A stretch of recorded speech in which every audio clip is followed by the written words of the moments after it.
je vais vous parler de l'outil, et plus spécialement de l'outil astrologique. L'outil astrologique, on ne peut le comprendre que si on effectue une phénoménologie de l'outil. Qu'est-ce que c'est qu'un outil? Qu'est-ce qui fait qu'on choisit un certain outil? Qu'est-ce qui fait qu'on change d'outil, etc., etc. Ce sont des questions fondamentales qu'il faudrait aborder dans les formations astrologiques, parce que quand on forme des astrologues, il faut aussi les former à la possibilité de réforme de l'astrologie, et notamment de recyclage, et de passer d'un outil à un autre outil, ce qui n'est pas le cas. On les enferme dans certains outils pour toute leur vie. Alors, pour mieux me faire comprendre, je prendrai l'exemple du langage, qui est un outil.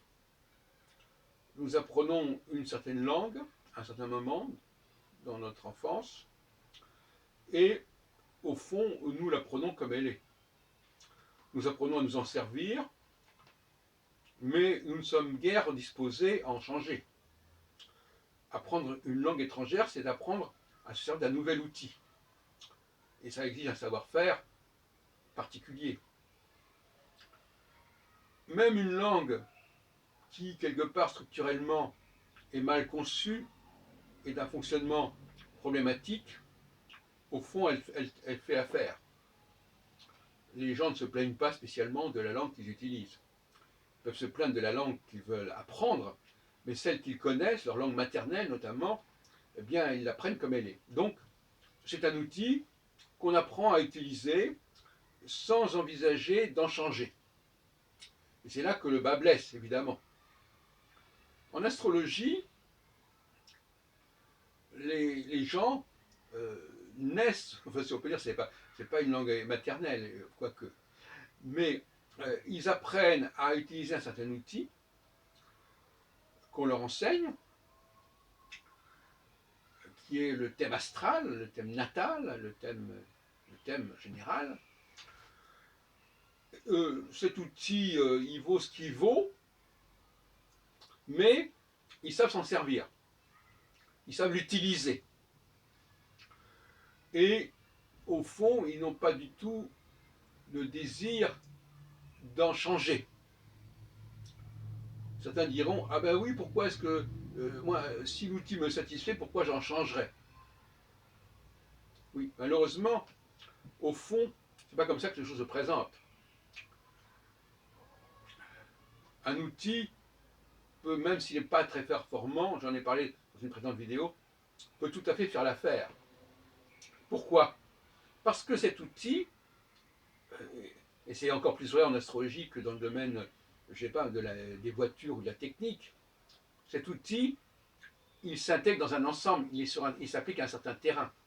Et donc, la connaissance du terrain, la dialectique entre celui qui utilise l'outil et celui à qui on applique l'outil, va faire que l'outil lui-même sera relativisé par rapport à l'ensemble du produit.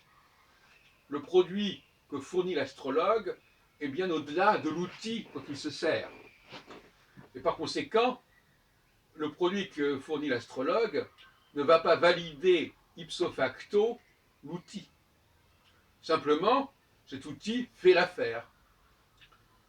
De même que, par exemple, à l'ONU, enfin, je sais pas, n'importe où, les gens peuvent s'exprimer de 1000 façons différentes, avec 1000 langues différentes, et ça marche, jusqu'à un certain point.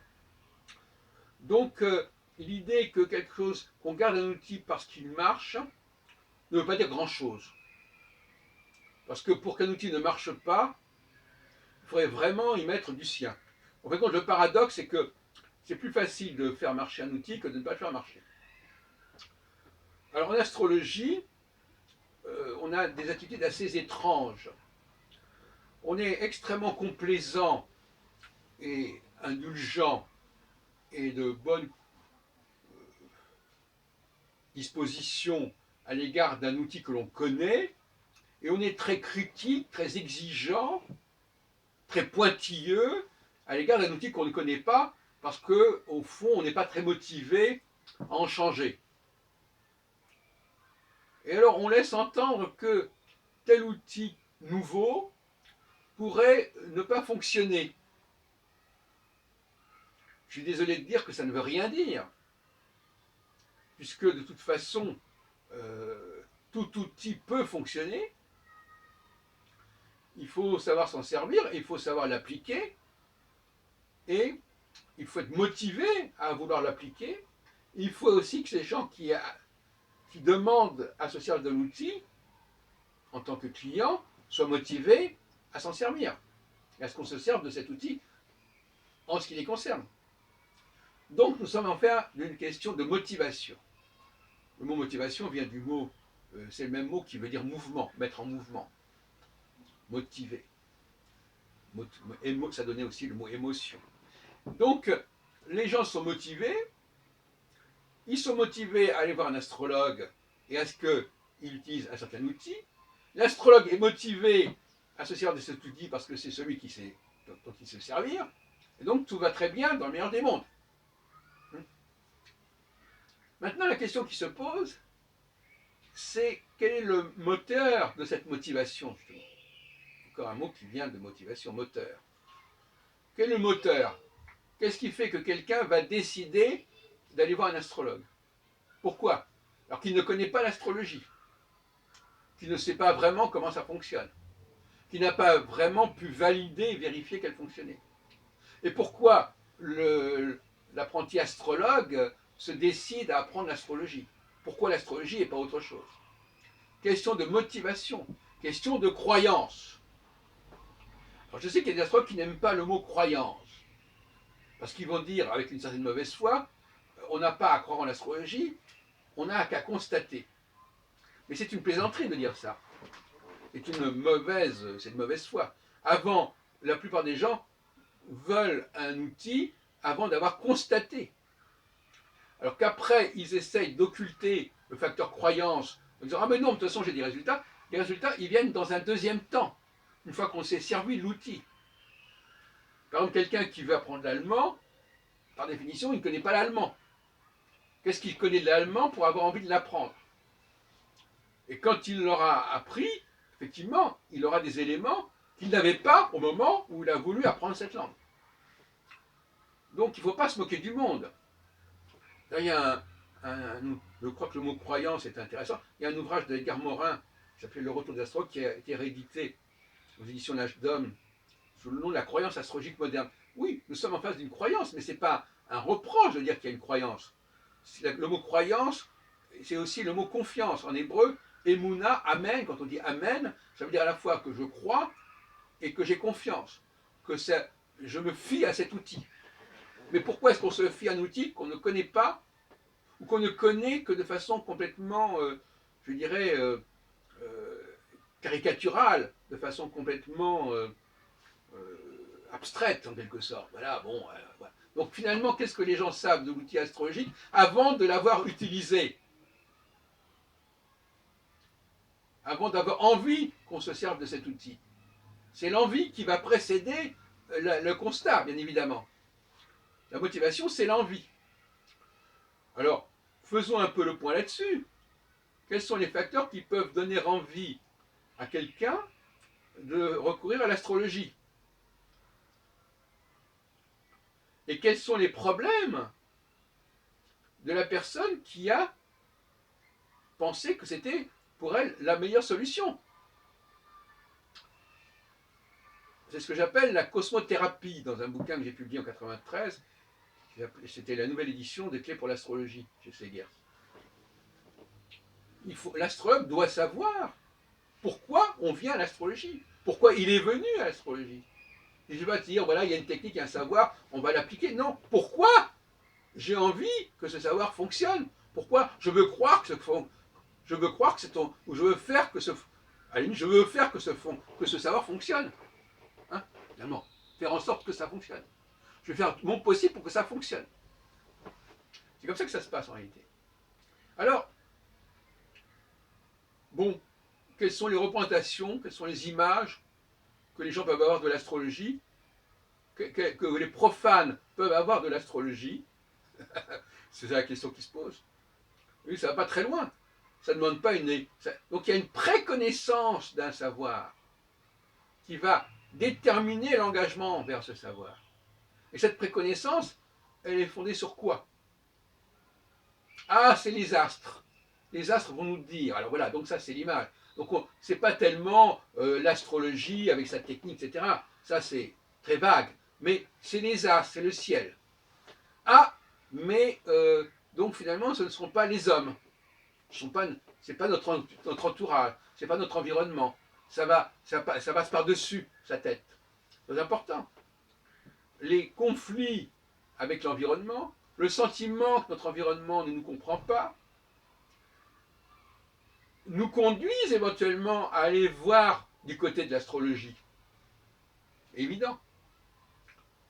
D'autre part, on sait que si on connaît un peu plus, on sait qu'il y a un thème astral, on sait en tout cas qu'il y a une signature, qu'il y a des astralités, le signe zodiacal, mais après on sait qu'il y a aussi d'autres facteurs. Et tout ça, au fond, c'est pas vraiment, c'est pas par rapport à nous. Vous voyez ce que je veux dire? C'est pas nous qui racontons ça. C'est pas nous qui disons ce que nous sommes. C'est l'astrologie qui dit ce que nous sommes. Donc là aussi, il y a une sorte de volonté de se dédouaner en disant, voilà, on est objectif. L'astrologie, elle est dans l'objectif. Elle dit ce qu'il en est. Elle ne dit pas ce que les gens pensent de toi ou ce que toi tu penses de toi-même. Elle est objective. Je vous rappelle, j'ai fait une brochure à ce sujet qui s'appelle L'astrologue face à son client, que vous pouvez trouver en ligne. Donc finalement,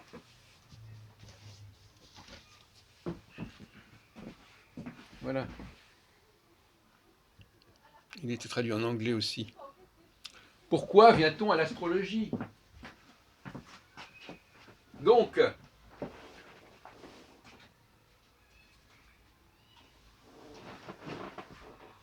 voilà, l'astrologue doit absolument avoir ce bagage.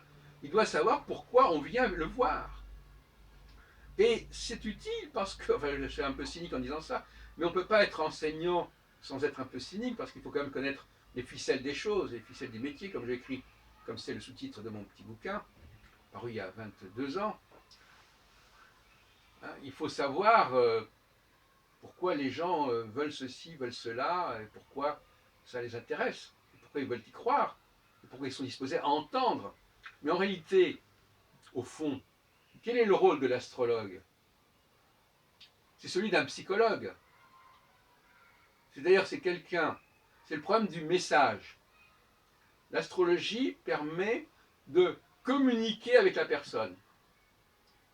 C'est pour ça que je dis souvent, c'est un support non pas d'information, c'est pas en regardant le thème qu'on sait ce qu'est la personne, mais on sait que par l'astrologie, puisque la personne a un transfert par rapport à l'astrologie, on sait que c'est en passant par le canal de l'astrologie qu'on va pouvoir communiquer avec elle. Ce qu'on appelle un support de communication et non pas d'information. Cela dit, le fait même d'aller voir un astrologue, c'est déjà une information sur la personne. Ça veut dire déjà qu'elle a un certain nombre de problèmes existentiels. Problèmes par rapport au monde extérieur, par rapport à son environnement, par rapport à elle-même. Tout un ensemble de difficultés qui vont la conduire à vouloir poser le problème à un autre niveau. Un niveau transcendantal, si on veut. Et ça, c'est pas... Donc finalement, au fond, quel est le rôle de l'astrologue? Est-ce que c'est de rentrer dans le contre-transfert? C'est-à-dire, est-ce que c'est de dire, oui, ben, vous croyez ceci, et ben, justement, l'astrologie est capable de faire ça? Oui, jusqu'à un certain point. Mais moi, j'ai introduit la notion de breaching, c'est-à-dire qu'à un certain moment, il faut qu'on évacue le support astrologique, l'outil astrologique, pour avoir une relation normale de thérapie. Hein, c'est-à-dire, voilà, au lieu de dire les astres disent cela, dire je vous dis cela. Au lieu de dire vous êtes ceci, la personne doit dire ce qu'elle est. Voyez-vous, il y a une sorte d'interface qu'il faut quand même évacuer à un moment donné. Donc le rôle de l'astrologue, c'est pas d'enfermer la personne dans l'astrologie, c'est pas non plus lui-même de s'enfermer dans l'astrologie, transfert contre transfert, c'est d'en sortir, de sortir son client de l'astrologie. Et c'est à ce moment-là que l'astrologue thérapeute, le cosmothérapeute, peut être pris au sérieux par le psychologue, par les thérapeutes, parce qu'il maîtrise son sujet, il sait les tenants et les aboutissants de son domaine. Il n'est pas dans sa petite bulle sa petite psychose personnelle, où il veut enfermer d'ailleurs son client. Donc finalement, il y a un déficit de conscience de ce que l'on fait chez beaucoup d'astrologues qui ne savent pas pourquoi ils font ce qu'ils font, pourquoi on vient les voir, pourquoi eux-mêmes sont venus à l'astrologie, etc., etc. Ils ne le savent pas, ils ne sont pas capables de répondre à ces questions, et ils vous répondent « Ah, mais c'est parce que ça marche ». Donc on met la charrue avant les bœufs, parce que c'est après coup, une fois qu'on est engagé dans le processus, que ça marche. On a le même problème dans beaucoup de domaines. Par exemple, quelqu'un qui choisit un partenaire, qui se marie par exemple, est-ce qu'il sait au départ exactement pourquoi est-ce qu'il a envie d'être avec cette personne-là? Il a quelques représentations, quelques clichés, quelques images, quelques préjugés, favorables ou défavorables. Et ce n'est qu'après, bien après peut-être, qu'il va s'apercevoir que ça va marcher parce qu'il a voulu que ça marche, ou qu'il n'a pas voulu que ça marche d'ailleurs. Mais l'argument du ça marche, c'est une plaisanterie douteuse qu'on entend constamment, alors qu'en réalité, c'est une façon d'occulter le processus de la croyance, le processus de la confiance, qui est fondé sur quelques images, quelques clichés, quelques stéréotypes qui circulent sur l'astrologie, parce que finalement, quand les gens vous disent « je crois en l'astrologie » ou « je n'y crois pas », c'est la même chose. Parce que quelqu'un qui ne veut pas entendre parler d'astrologie, c'est aussi quelqu'un qui a une certaine idée préconçue sur l'astrologie, qui n'est pas plus intelligente forcément que celui qui y croit. Dans les deux cas, c'est fondé sur l'ignorance. Sauf que, dans un cas, on sera motivé à aller voir l'astrologue et à apprendre l'astrologie. Dans l'autre cas, on sera motivé à ne pas aller le voir. Mais c'est toute la différence. Mais de toute façon, les raisons qui feront qu'on ira ou qu'on n'ira pas sont de mauvaises raisons, d'une certaine manière. Bon. On n'a même pas l'excuse de dire ben moi je suis né dans ce pays et j'apprends cette langue. Non, là c'est un outil dont on a. Parce que quand on choisit d'apprendre une langue, c'est pareil. On ne sait pas exactement ce que ça va donner. Mais ce qu'il faut bien comprendre, et je terminerai là-dessus, il faut qu'on arrête de nous dire qu'il y a des outils qui ne marchent pas. Tous les outils marchent. Franchement, on y croit, et on veut y croire, et qu'on les applique avec intelligence, et je dirais même, et j'en parlais tout à l'heure avec une amie, et c'est malheureusement, c'est un paradoxe assez dramatique, c'est que plus l'outil est performant dans son mode de fonctionnement, et moins l'utilisateur n'a de mérite à le faire marcher, et plus l'outil est médiocre dans son fonctionnement, et confus, et brouillon, et plus il y a du mérite à savoir le faire marcher. Donc, c'est un peu compliqué, c'est un peu une sorte de dilemme. Je vais préférer un mauvais outil qui marche mal, mais que je vais savoir faire marcher, et que je vais savoir mettre en situation sur un terrain donné, dans une situation particulière, qu'un outil qui marche merveilleusement, et qui fait qu'on n'a pas besoin d'astrologue, parce que le client, il a l'outil, il peut très bien savoir s'en servir. C'est comme la plupart des machines qu'on utilise aujourd'hui, y compris Ikea, ou je ne sais pas quel appareil, la plupart des gens, ils savent s'en servir. Ils n'ont pas besoin de quelqu'un pour monter le meuble, ou pour faire marcher l'appareil. Donc à ce moment-là, il y a les auxiliaires, parce que l'astrologue, finalement, c'est un auxiliaire. L'astrologie, ce n'est pas l'astrologue, c'est même le contraire. On a besoin d'autant plus des astrologues quand l'astrologie ne marche pas. Quand l'outil astrologique ne marche pas, on a besoin de l'astrologue pour faire marcher l'outil astrologique. Voilà le paradoxe.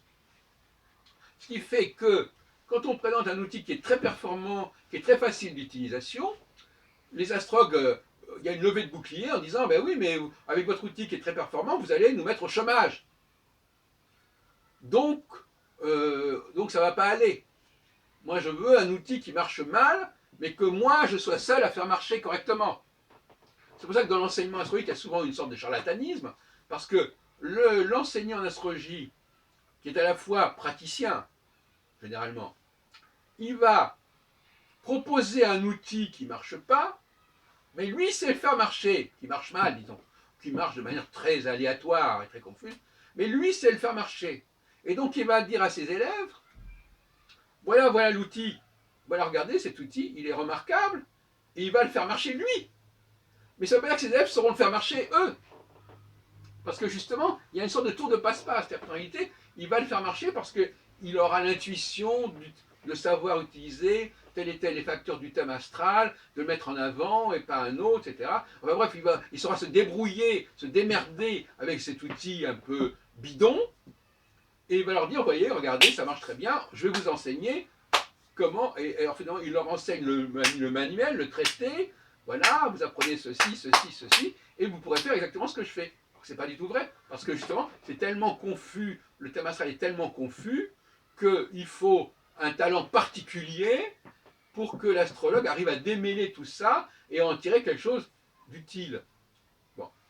Le grand problème qui se pose aujourd'hui, chers amis, c'est que nous avons désormais de nouveaux outils astrologiques qui sont sur le marché, comme celui que j'appelle le baromètre astrologique, qui sont des outils qui sont effectivement d'un usage limité, dans le principe. Mais qu'est-ce que c'est qu'un usage limité? Quand vous achetez une voiture, est-ce que cette voiture, c'est simplement la voiture? Non, c'est l'usage que vous en ferez, c'est le parti que vous en tirerez. C'est dans quel moment, comment ça va s'intégrer dans votre vie. Un outil, c'est quelque chose qui s'intègre dans votre vie. Il n'est pas tout seul, l'outil. Donc même si cet outil est relativement simple dans sa conception, même à la limite un téléphone, c'est un outil. Maintenant, comment vous vivez votre vie privée ou votre vie professionnelle grâce à cet outil, c'est un autre problème. Hein, ça dépasse le cadre de l'outil. C'est pour ça que je dis, et très sérieusement, que celui qui conçoit des outils, celui qui design de nouveaux outils, ce n'est pas celui qui l'utilise. Le talent du concepteur d'outils n'est pas le talent de l'utilisateur de l'outil. Donc il ne faut pas demander à quelqu'un qui conçoit un outil de l'utiliser, puisque par définition, un outil peut être utilisé de 1000 façons différentes. Bon, par conséquent, ça n'a aucun intérêt pour le concepteur, c'est comme quelqu'un qui construit une voiture, il ne va pas se mettre à la place de tous les gens qui se conduisent la voiture en question. S'il construit 100 000 voitures, bon, ben, il y a 100 000 voitures qui sont construites de cette manière. Et alors comment peut-on améliorer l'outil dans ce cas-là? Eh bien, on améliore l'outil sans considérer le praticien. Voyez-vous? Il faut améliorer l'outil parce qu'il va être plus ergonomique, parce qu'il va être plus facile d'utilisation, plus facile d'emploi. Et par conséquent, à partir du moment où un outil est plus facile d'emploi, plus intelligent, plus compréhensible, c'est en soi un meilleur outil. C'est-à-dire que c'est préférable, il vaut mieux que les gens utilisent un meilleur outil. Pourquoi? Parce qu'à ce moment-là, ils sont autonomes, ils n'ont pas besoin de l'auxiliaire, de l'assistant pour s'en servir. Donc ils sont plus autonomes. Moi, ce qui m'intéresse, c'est une astrologie qui fasse que les gens soient autonomes et qu'ils n'aient pas besoin de passer par l'astrologue. Et pour moi, l'astrologue, ce n'est pas celui qui sait se servir de l'outil, c'est celui qui est capable d'améliorer l'outil. Donc c'est l'élite du milieu astrologique qui s'appelle vraiment des astrologues. Ils sont capables de repenser l'outil astrologique. Et la base, le peuple, ce sont les gens qui utilisent l'outil en question. Et puis il y a cette population un peu bizarre qui est celle des astrologues qui vont essayer de faire marcher l'outil. C'est un peu comme par exemple, c'est un peu un chauffeur de taxi en fin de compte. L'astrologue actuel, c'est un chauffeur de taxi. Il n'est pas... il profite du fait que les gens n'ont pas de voiture ou ne savent pas conduire pour pouvoir se trouver un petit boulot. Ce n'est pas eux qui inventent la voiture, ce n'est pas eux qui améliorent la voiture, c'est pas lui-même qui répare la voiture, mais il profite de la misère et de la méconnaissance des gens. De même que, par exemple, il y a des personnes qui ne sont pas à l'aise en informatique, eh bien, ils vont payer quelqu'un pour les aider. Et cette personne-là, elle va vivre à leurs dépens, parce qu'au lieu d'apprendre eux-mêmes à se servir de l'outil, eh bien, ils passent par quelqu'un qui sait s'en servir. Voilà. Donc c'est cette population très particulière. Il faut comprendre que quand on devient astrologue, aujourd'hui, quand on n'est pas formé en tant qu'ingénieur capable de repenser l'outil astrologique, et qu'on est simplement un technicien d'astrologie, eh bien, on profite tout simplement on est là pour expliquer à des gens qui n'arrivent pas à suivre le mode d'emploi ou qui ne savent pas utiliser correctement l'outil. On est là pour le faire, pour les aider. Voilà. C'est ce qu'on appelle un personnel d'accompagnement. Voilà. C'est le mot qui convient. Donc, rappelle une fois, un astrologue, c'est quelqu'un qui est capable de penser l'astrologie. Ça, c'est qui est capable de repenser l'astrologie, c'est l'ingénieur en astrologie. Et le technicien d'astrologie, c'est quelqu'un qui vient dépanner une personne qui ne sait pas se servir de l'outil astrologique, tout simplement parce que cet outil astrologique, dans bien des cas, il ne peut pas fonctionner sans le technicien en question. C'est comme que vous savez, vous avez pensé à ces automates du XVIIIe siècle qui ne marchaient que parce qu'il y avait quelqu'un à l'intérieur qui était caché pour les faire marcher. Bon, ben, c'est un peu la même chose. Donc, il faut bien comprendre qu'un bon outil n'a pas besoin de quelqu'un pour le faire marcher, pour vous aider à le faire marcher. Un bon outil, ça veut dire que toute personne normalement intelligente peut servir de cet outil sans l'aide de qui que ce soit.